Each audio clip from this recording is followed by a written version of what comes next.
I think Crash Bandicoot 4, It's About Time, saved the Crash Bandicoot franchise.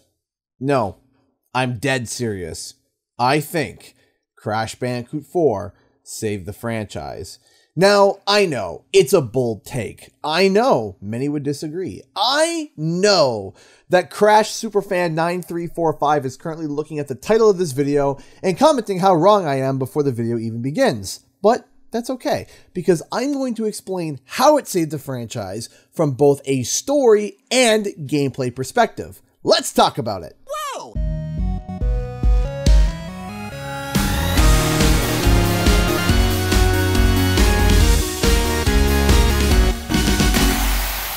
Still here? Good. So the first thing that people are going to say is that Crash 4 didn't save the franchise, but Crash Bandicoot The Insane Trilogy did.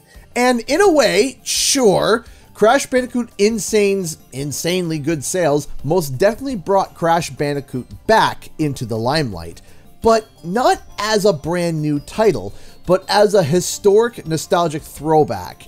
And that's exactly the problem. See, we don't see franchises as a whole, like Sonic the Hedgehog, Super Mario, or Zelda, as nostalgic. There are titles in those franchises that are nostalgic, like of course the original Sonic, Super Mario 64, and Legend of Zelda: Ocarina of Time.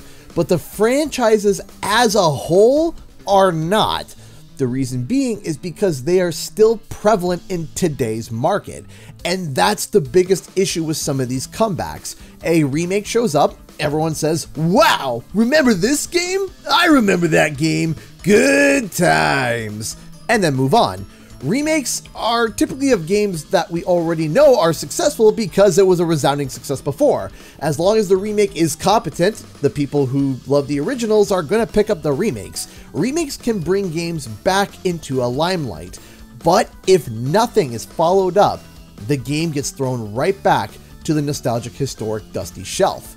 The thing is, you need to change people's minds from thinking the franchise is just an old dusty memory to something that is current but has a nostalgic history. How do you do that? By making a good brand new game.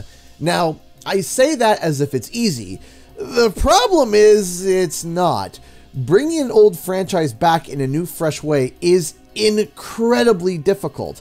Not only do you have to deal with the previous technology that limited the franchise before, but sometimes those limitations actually brought nostalgia and happiness to the entire gameplay experience.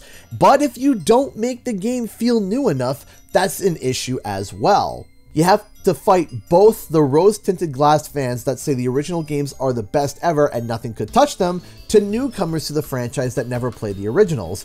Grabbing the interest of both parties is very, very hard. And sadly, Crash Bandicoot had landed in a very, very awkward spot that makes it even more difficult than a regular comeback franchise.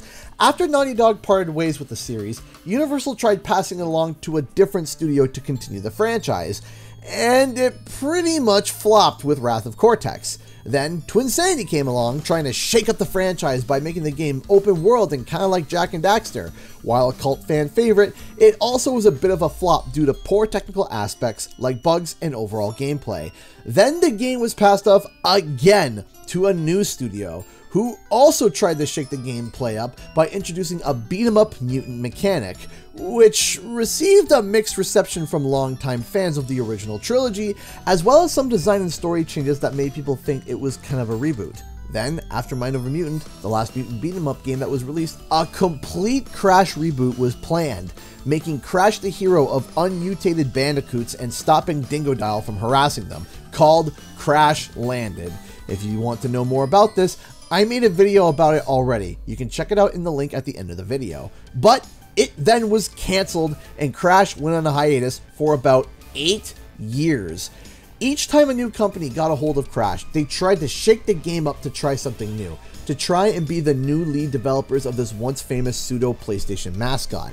However, none of the titles that released, at least in terms of critic scores, came close to the scores of the original trilogy. They all fell short, both in terms of critic score and even sales. Take a look at this graph that was provided by Pollyann showing the overall sales of the Crash franchise.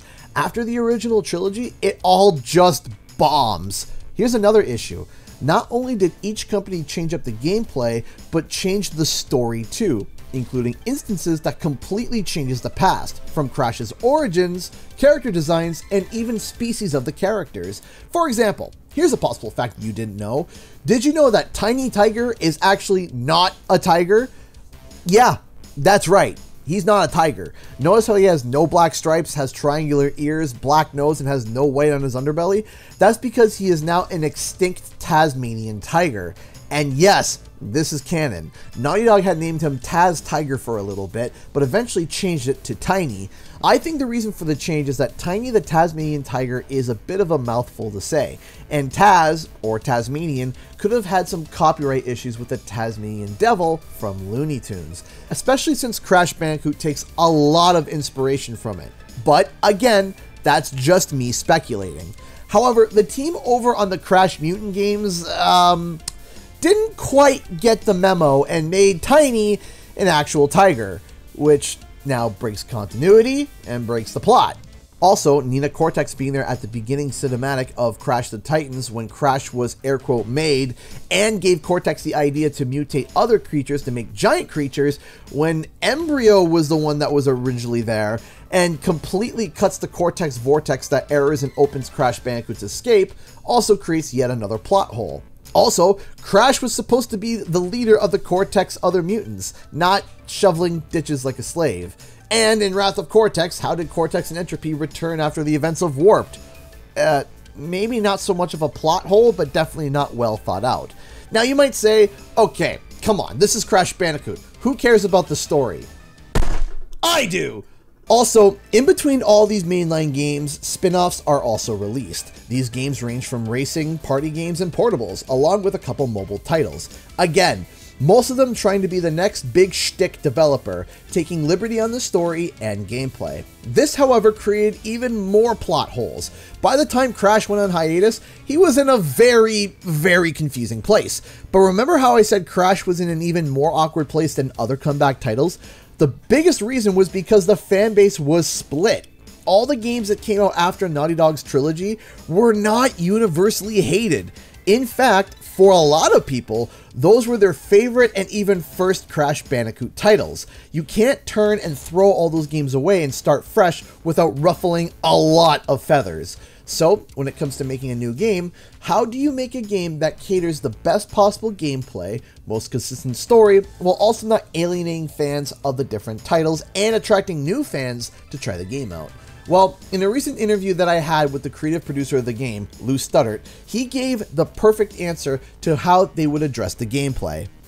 What we did was we were really laser focused in on what was appealing about those original games, what made them feel special, what made them feel unique, and then take that foundation and amplify it and multiply it, not break the foundation and change it. And so everything that we added, from characters to flashback levels to inverted levels to the quantum masks, was to take that original foundation and make it shine. Again, they laser focused in on what made the original so perfect, and instead of fragmenting and trying drastic new things, they polished and multiplied what made Crash, well, Crash. And any of the new ideas they added would still be a callback to that core and would tie back into it. So gameplay wise, they honor the original trilogy. However, now you kind of alienate some of the fans of the games that came after the original trilogy, but that is where the story comes in and kind of fixes that. Toys for Bob looked at the plot holes that were created and embraced a trope that's been used a lot in recent media. They turned around and said, hey, it was a different timeline, Crash now has a multiverse. And at first, one would groan and say, ugh, it's a cop-out.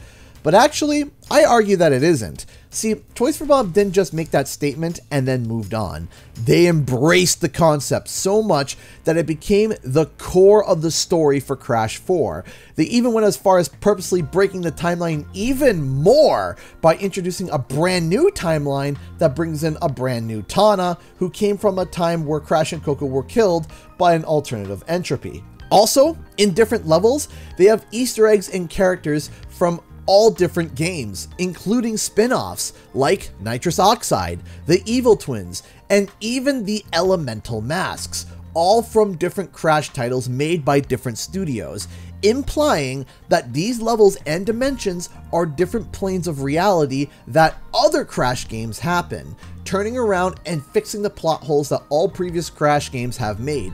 In one dimension, Tiny was an actual tiger. In another, nitrous oxide threatens to turn the Earth into a parking lot. This also creates limitless possibilities for creativity in terms of introducing new characters, both for the villains and allies, along with new places and problems to solve.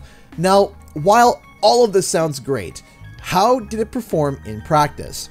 Well, according to Crash 4's Metacritic score, with the most reviews, which was the PlayStation 4 version, and comparing it to the average review scores of the original trilogy when they were released, Crash Bandicoot 4 is the #1 best scoring Crash game since the Naughty Dog era and is tied with Crash Bandicoot 2 at 3rd place among all Crash games ever released, meaning that critically, Crash Bandicoot 4 is perfectly on par with the original Naughty Dog trilogy.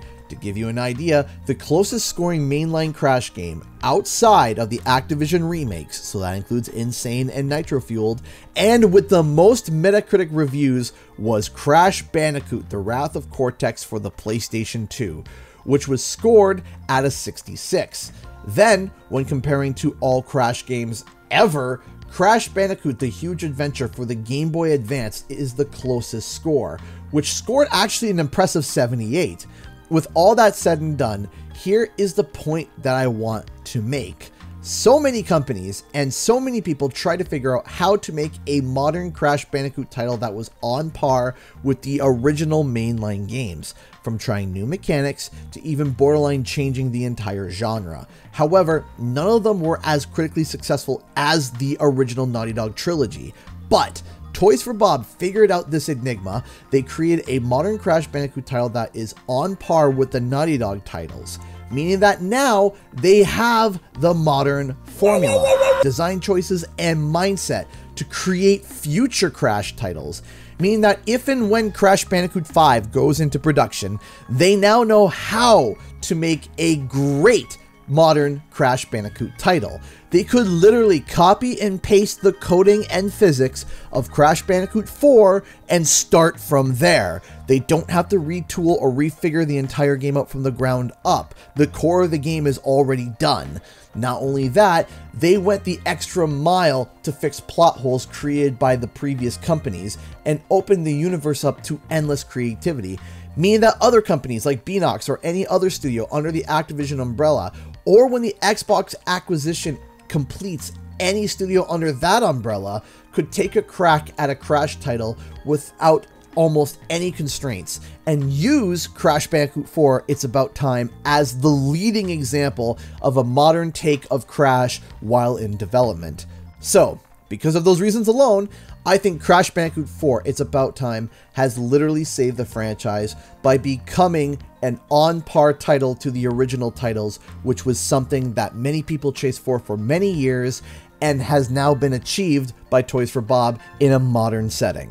Thanks so much for watching. If you enjoyed this video and want to support the channel, consider subscribing or to support me on Patreon. Links are in the description below. Also, check out my other Crash and Spyro content, like this one right here. Thanks so much for watching, and I'll see you guys in the next video and our live stream. Bye-bye!